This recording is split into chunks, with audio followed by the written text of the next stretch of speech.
Hello everyone, welcome back to my YouTube channel. If you're new here, thank you so much for tuning in. If you're an oldie, thank you so much for sticking with me. My name is Adora. I'm a Nigerian based in London, Ontario, Canada, and I do create content on how you can come to Canada as a new immigrant and how you can navigate life here. So a very quick one for today's video, we're going to be looking at schools that you should avoid when applying for your student visa.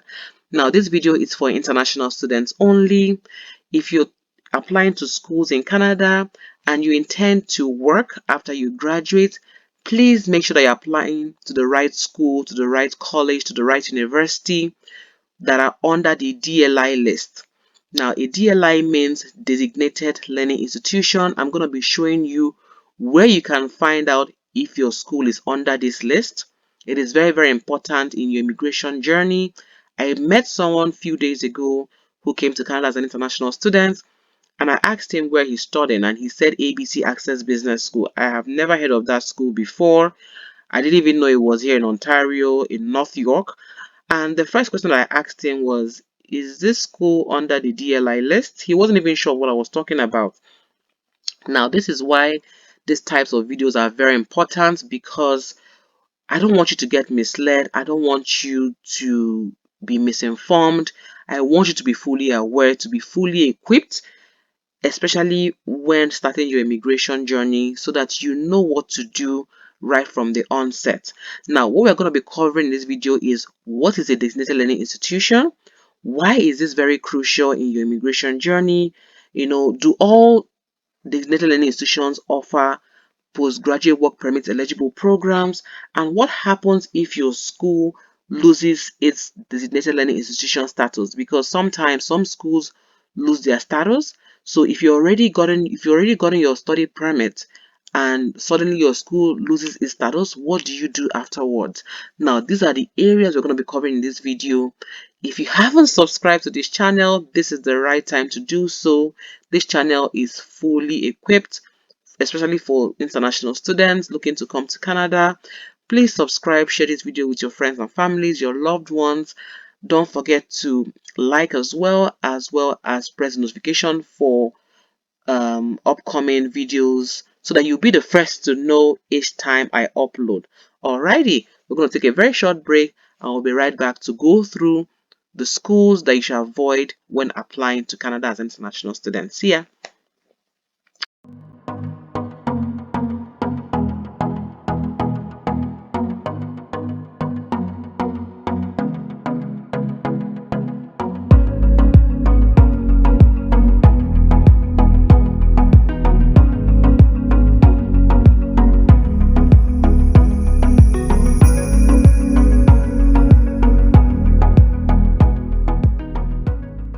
Alrighty, welcome back.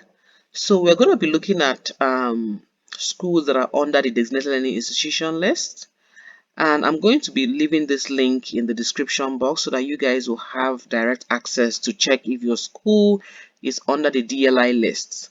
Now, whenever I say DLI, what I'm trying to say is the full meaning is designated learning institution.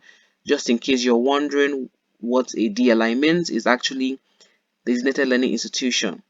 Okay. Now it says here, to apply for a study permit, you need an acceptance letter, which is also called an admission letter, from a designated learning institution. Now, a DLI is a school approved by a provincial or territorial government to host international students. Now, just in case you're wondering, this is what it actually means. These are schools that are already equipped to host international students in Canada. Now, if you're someone come to Canada and you have children, you don't have to worry. All primary and secondary schools in Canada are DLIs, okay? They are designated learning institution and they are not part of the list, okay? So nothing to worry about there. So if you plan to attend a post-secondary school, make sure that it's on this list. If the school you're applying or you're studying at loses its DLI status after you get your study permit, you can keep studying your program until your current permit expires, but only renew your study permit if you enroll at a DLI. Okay, so let's assume you've already come to Canada and you've started studying, and suddenly your school loses its DLI status. So it's saying, don't worry, don't panic, just keep doing what you're doing, you're fine, keep studying at your program, graduate until your study permit expires. But if you intend to renew your study permit, so let's assume you want to do like a second program, or you want to do a continuing education, make sure that the next school you're going to be applying to is under the list. Okay, so that is good information for you to know. And okay, so let me know if you have any questions in regards to this in the comment section. I'll be glad to elaborate more, but I think this is pretty straightforward for those who might be wondering and they don't even know what else to do. Okay, so let's see here now the list of DLIs by province or territory. Note, so the first step is to choose the province or territory your school is in. The second step is to type in keywords such as the name of the school, the city, etc., and then find the DLI number and write it in the section details of intended study in Canada on your study permit application. Okay, so here in this field is a list of all the provinces in Canada. So we have Alberta, British Columbia, Manitoba, New Brunswick, Newfoundland and Labrador, Northwest Territories, Nova Scotia, Nunavut, Ontario, Quebec, Prince Edward Island, Saskatchewan, Yukon. These are all the provinces in Canada. So let's assume you want to study in, I'm just going to pick Ontario because that's where I live. Now, these are all the schools in Ontario, okay? And you can see that some of these schools here don't offer postgraduate work permit eligible programs, okay? So this is where you also have to note, even though some schools are under the list, not all schools offer postgraduate work permit eligible programs. So let's assume you want to be a nurse and you want to study in this school. Once you graduate, even though it's under the DLI list, you have to be conscious because when you want to apply for your work permit, you're not eligible to apply because your school doesn't offer programs that will make you eligible for a postgraduate work permit. Okay, but if you want to apply to this school, for instance, you can see it's under the DLI list and it also offers PGWP eligible programs.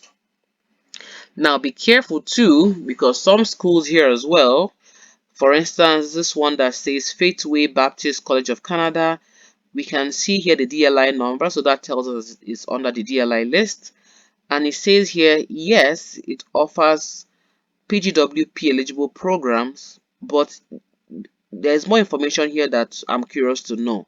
So once I click on details, it says here you are eligible for a post-graduation work permit if you complete one of the degrees below and you meet all the other PGWP criteria, right? So these are the only courses that you have to do in this school for you to be eligible to apply for postgraduate work permits.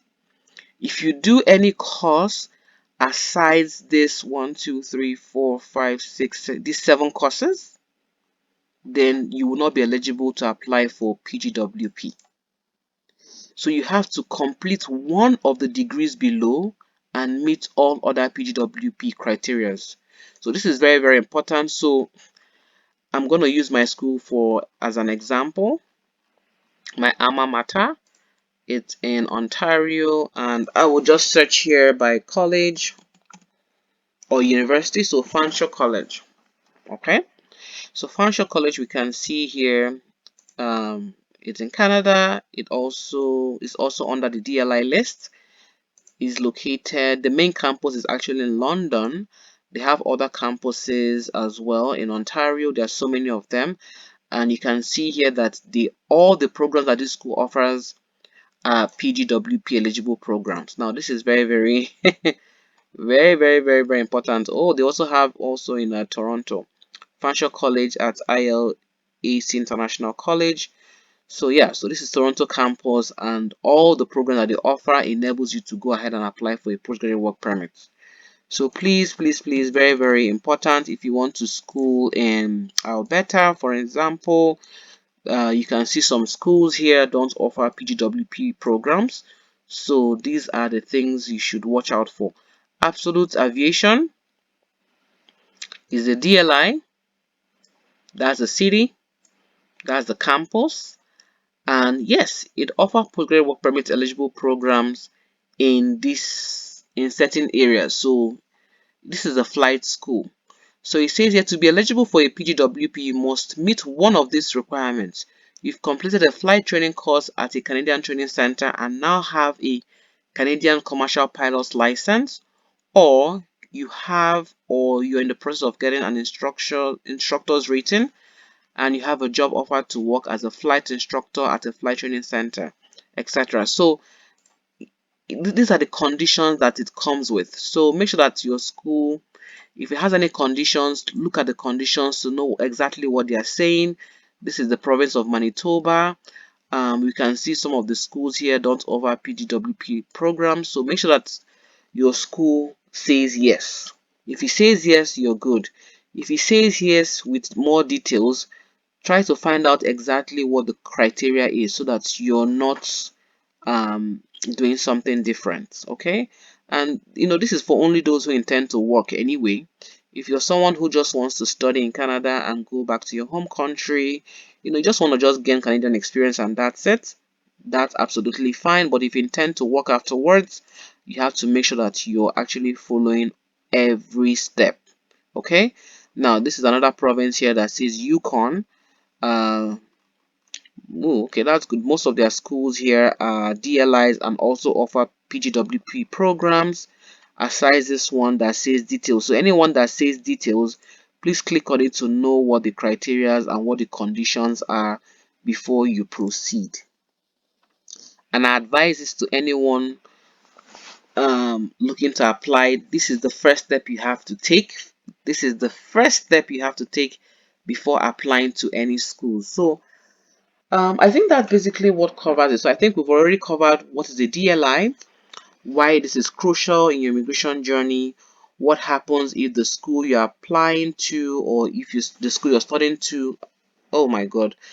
So what happens if the school you're studying loses its DLI status? What do you do next?